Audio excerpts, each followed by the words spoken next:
gente conversa com muitos pastores de várias uniões, dentro da América do Sul depende muito da união, mas uma coisa que é velado, né? Existe sim a pressão. E como essa pressão funciona? Funciona a partir do momento da felicitação, da parabenização, do brinde, do presente para aquele que alcançou a meta. E que meta é essa? É batismo. Então imagina aí, o camarada, às vezes o departamental, ele pega um relatório lá, é bonito, e ele diz assim, olha, tá vendo aqui, gente, temos que ver alguma coisa que está acontecendo aqui, porque das, sei lá, 1.000 igrejas que temos na associação, temos 300 igrejas aqui que não batizou ninguém. Alguma coisa está acontecendo, é o pecado de Acã. Então, eles vão utilizar ali de analogias, pegando o texto bíblico fora do contexto, usando aplicações, contando histórias, fazendo alegoria, para que o pastor se sinta convencido de que ele tem algum problema no trabalho dele. E se a igreja não batizou, tem algum problema com o trabalho dele. E se tem algum problema com o trabalho dele, ele vai até a igreja também colocar pressão. Porque, opa, vocês, igreja, não vai fazer eu levar essa pressão não do cara lá, porque eu estou trabalhando, vocês também têm que trabalhar. Então, porque o batismo deixou de ser uma obra do Espírito Santo e tem que ser algo forçado para que aconteça, para que entre dentro de um período, porque ainda tem essa questão do período. Então, se for Semana Santa, há um estrelato de quem batizou muito no mês que tem a Semana Santa. Há um estrelato em quem batizou muito no período que é chamado o batismo da primavera, que é no mês de setembro.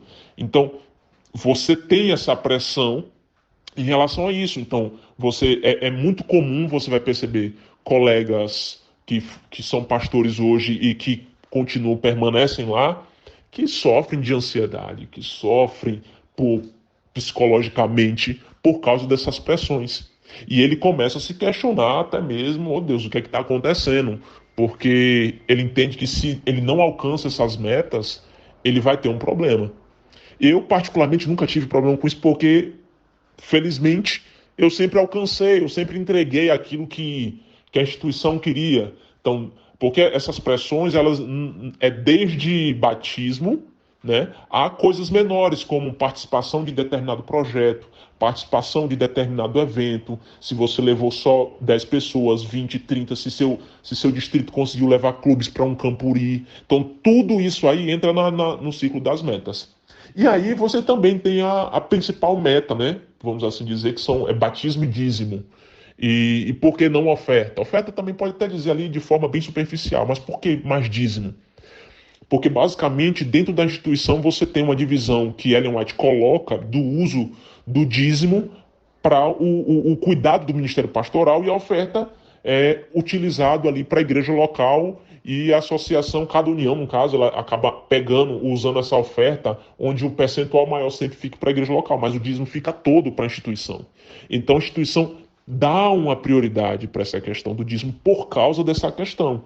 Porque tem a questão de manter o status quo, tem a pressão de manter os benefícios do Ministério Pastoral, de manter a organização movimentando igual uma empresa normal. Só que, claro, a linguagem é muito bonita, usa-se a Bíblia, usa-se discurso espiritual, usa-se texto de Ellen White para poder tentar fazer tudo aquilo ali. Então imagina, se o camarada, o mesmo relatório que tem para a igreja, diz assim, quantas igrejas não batizaram, e tem que ver qual é o problema, o que está acontecendo, e aí, pastorzão, você está fazendo um pequeno grupo com essa igreja, e aí, pastorzão, esse pessoal está dando um estudo bíblico, você também dá estudo bíblico, você dá exemplo, então tem sempre esse discurso.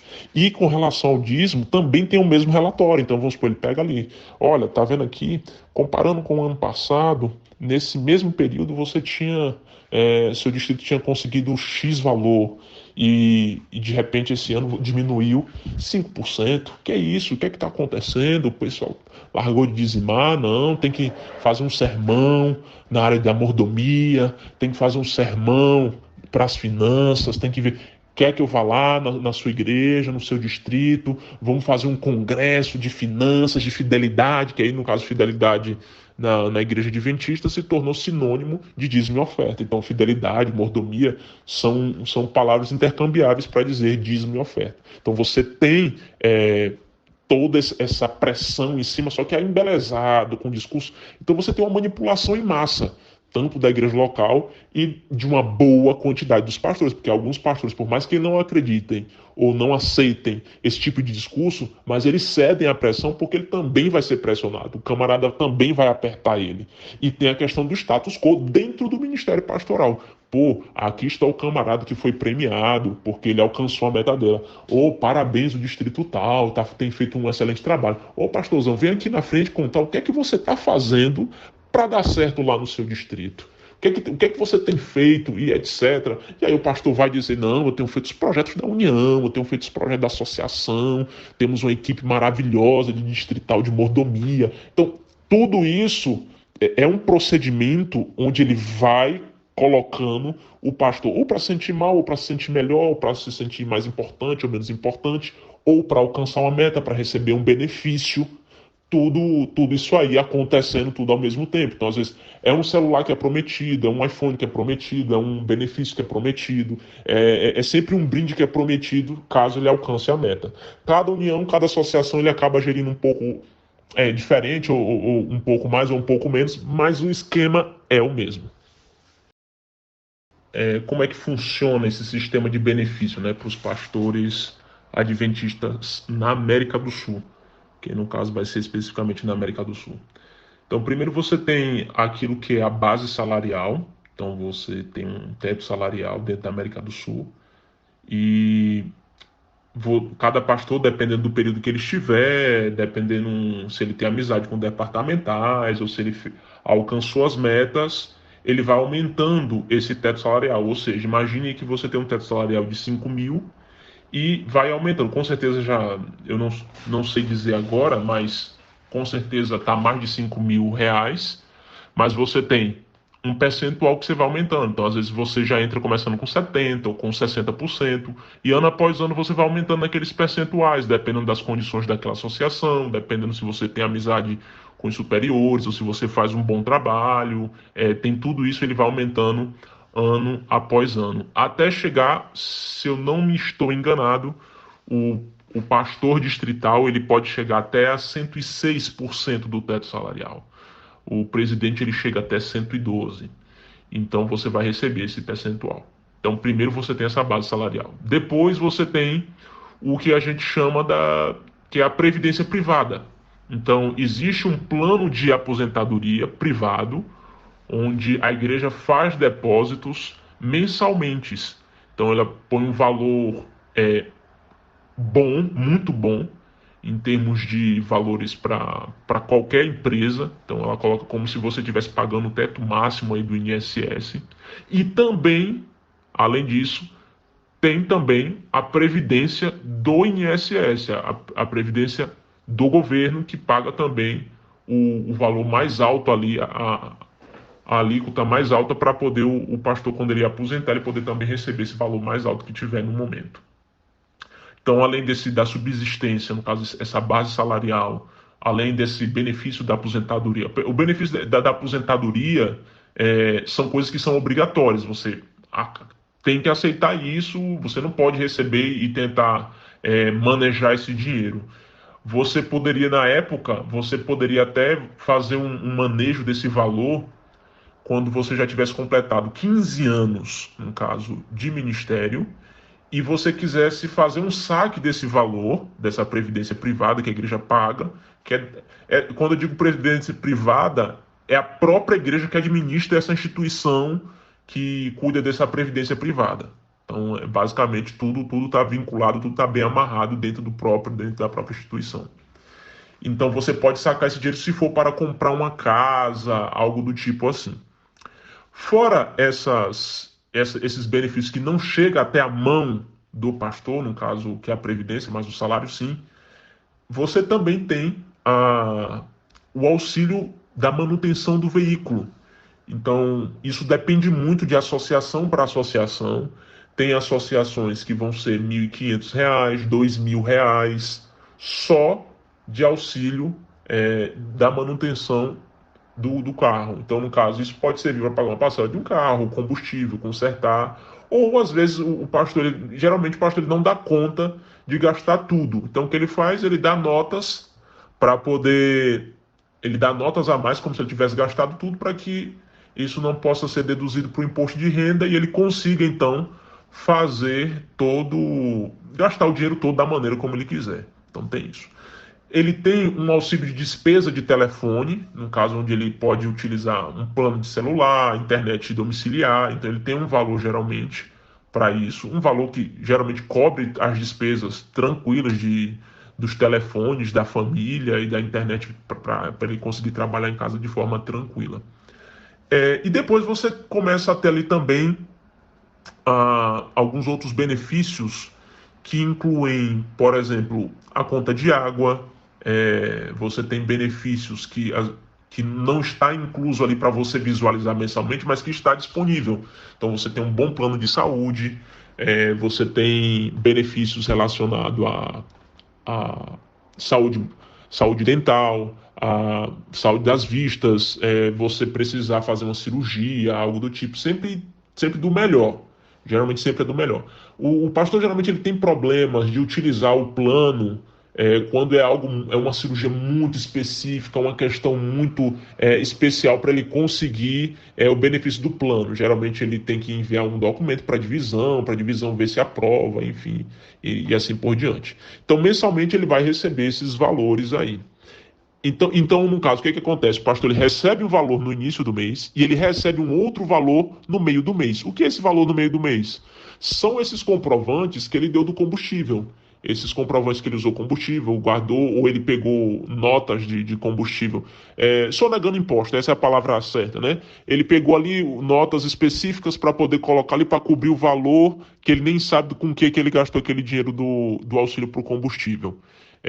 Também se ele fez imagina, ele comprou um óculos e a instituição ela paga 75% ou 50% do valor. Se os filhos estudam dentro de uma instituição adventista, a associação ela paga 75% desse valor. Se ele estuda numa instituição que não é adventista, mas é privada, a associação, a união, ela vai bancar 50% desse valor. Então tem esses valores que estão inclusos e ele vai ser reembolsado geralmente no dia 15. Então tem isso. Além disso, você tem também o auxílio para moradia, onde é a associação que paga a sua moradia, né? É a associação que paga o aluguel da sua casa, ou alguns pastores que geralmente, o que eles fazem? Eles compram às vezes uma casa e alugam a sua casa no teto limite daquilo que a associação está disponível para pagar, para ele mesmo alugar a casa dele, morar na casa dele, a associação pagar para ele, né? Então tem essas maracutaia também que às vezes acontece dentro da instituição em relação a esse assunto. E então, respondendo de forma concreta, o pastor ele tem medo de perder esses benefícios, né? Para onde ele vai, já que o diploma dele não serve para outros lugares, já que o bacharel de teologia ele só serve para a igreja adventista. Se ele chegar num seminário, numa escola de uma outra confissão religiosa, ele vai ter dificuldade de poder estar ali. Às vezes ele nem tem competência suficiente também para poder ensinar nessas escolas que são acadêmicas, vamos assim dizer, quando se trata do assunto religioso, da religião de um modo geral. Então, basicamente, acho que é o maior medo do pastor, é perder esse osso, né? Então, ele vai ver as coisas erradas, é um meio muito corporativista, então você vai ver o pastor reclamando com outro pastor, mas dificilmente um pastor reclamando com um irmão da igreja. Ou se ele reclamar com o irmão da igreja, depois ele vai e volta e diz, por que você não sai? Não sai porque tem erro em todo lugar e etc, etc. Mas se fosse a corrupção numa universal, a gente ia dizer com muito orgulho, tá vendo? Aquele povo falso não tem a verdade. Então, geralmente o adventista ele utiliza essa linguagem, mas quando é do lado do adventista, ele permanece ali até o final, de forma alguma.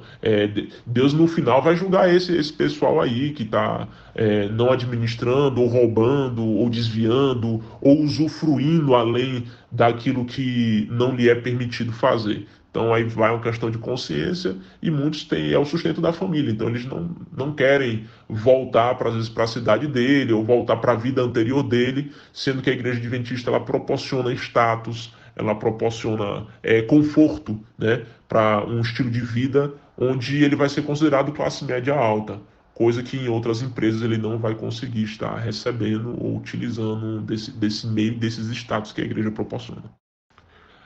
Tem um assunto que geralmente serve de curiosidade, é se o pastor, ele, na América do Sul, ele tem que devolver o dízimo de forma obrigatória, assinando um documento, ou seja, ele não devolve o dízimo, ele se retira o dízimo, é descontado o dízimo já direto da conta dele. Muitos pastores acham isso uma maravilha, porque eles não têm estrutura mental para conseguir devolver ali os 10% daquilo que ele recebe do salário dele. Então tem isso aí, e você assina um documento, geralmente quando você entra, informando que você está autorizando a igreja a descontar esse valor também mensalmente. Bem, agora quantas igrejas o pastor adventista ele vai estar pastoreando? Isso depende muito das finanças. Por quê? Se imaginei que uma despesa padrão de um pastor com um filho seja em torno aí de 30 mil reais. Então, o distrito ele tem que ter recurso suficiente para conseguir manter um pastor dentro do distrito. Se for o que eles chamam de distrito de Projeto Esperança, ou distrito que não tem condições suficientes para isso, mas há uma necessidade de haver uma divisão de distritos, então geralmente pega um distrito que tem um superávit maior, que já consegue se manter e ainda sobra. Então eles pegam esses distritos que têm esse valor muito mais alto para poder ajudar a manter distritos que estão abrindo ainda, que não têm ainda condições financeiras suficientes para se autossustentar. Então geralmente isso depende muito. Então imagina se você está em São Paulo e você tem três igrejas, mas são três igrejas cheias de pessoas que trabalham, que têm seu salário, que devolvem um dízimo de forma regular, então eles têm recurso suficiente. Se você vai para o norte, onde às vezes ou o norte ou o nordeste, onde já tem uma questão de viver da terra e depende muito do clima, do tempo, do ano, você tem uma oscilação maior dos valores que vai estar entrando no caixa da igreja e também de dízimo. Então isso acaba variando. Então imagina aí, um pastor no norte e nordeste, ele pode pegar 20 igrejas, 16 igrejas, 17 igrejas. E quando eu digo igrejas, é entre igrejas e grupos, né? Juntando tudo, isso aí, esse montante. E quando você vai para lugares onde tem uma condição melhor financeira, você vai ver pastores com 5 igrejas, 4 igrejas, 3 igrejas, uma igreja. Então isso depende muito dos valores financeiros que aquele distrito que aquele distrito tem capacidade, né? Olha, a maneira como um pastor se vê, é, você tem alguns grupos, né? Então, você tem um grupo daqueles que não se veem longe do ministério pastoral. Então, o que eles entendem por chamado mesmo, não, que é isso que eu quero para minha vida.